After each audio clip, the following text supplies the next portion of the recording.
The Ezeiza massacre took place on June 20, 1973 near the Ezeiza International Airport in Buenos Aires, Argentina. Peronist masses, including many young people, had gathered there to acclaim Juan Perón's definitive return from an 18-year exile in Spain. The police estimated 3.5 million people. In his plane, Perón was accompanied by LTO President Héctor Cámpora, representative of the Peronists' left wing, who had come to power on May 25, 1973, amid popular euphoria and a period of political turmoil. Cámpora was opposed to the Peronist right wing, declaring during his first speech that the spilled blood will not be negotiated. From Perón's platform, camouflaged snipers from the right wing of Peronism opened fire on the crowd. The left-wing Peronist youth and the Montoneros were targeted and trapped.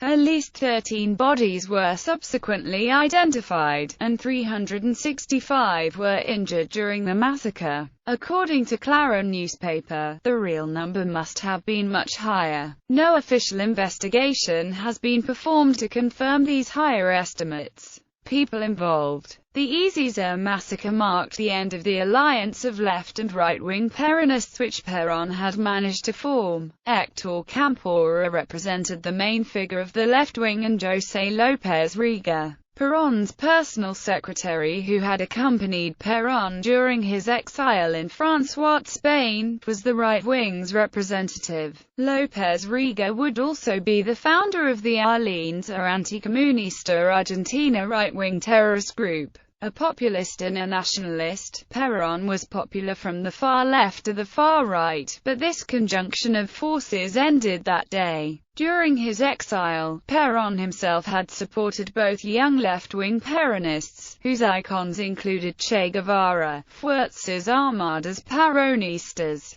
Peronist Youth, and others, and right-wing Peronists composed special formations, gathering radicals such as the Guardia de Hierro or the Movimiento Nacionalista Tacuara. The Tribune had been set up by Lieutenant Colonel Jorge Manuel Ozinda and far-right figures of Peronism, such as Alberto Brito Lima and Norma Kennedy, Lorenzo Miguel, Juan Manuel Abel Medina and José Ignacio Rucci. General Secretary of the CGT, controlled by the Peronist right wing, had the responsibility of organizing the Peronists' mobilization to Ezeiza. Members of the Unión Obrera Metalúrgica trade union, the Juventud Sindical Peronista and other right-wing sectors were also on Perón's tribune, facing the left-wing groups in the crowds. Italian terrorist Stefano del Chiesa, who worked in Operation Gladio but also maintained links with the Chilean DINA and Turkish Grey Wolves member Abdullah Kutlay, was also present at Ezeiza, according to investigations by Spanish magistrate Baltasar Garzón.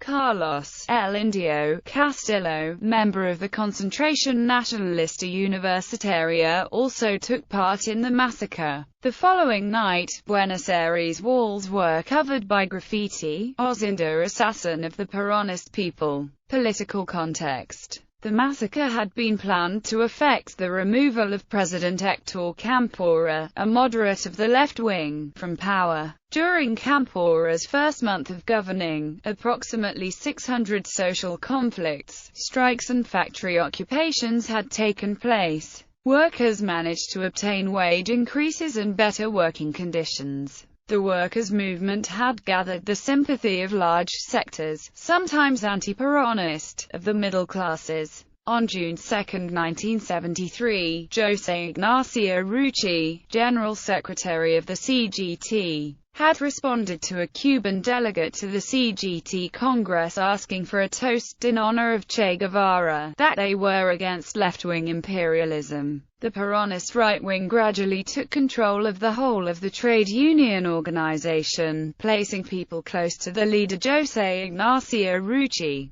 Effects. The battle near the Ezeiza airport marks the end of the transition period of Cámpora, who had succeeded the authoritarian regime of General Alejandro Leñesa.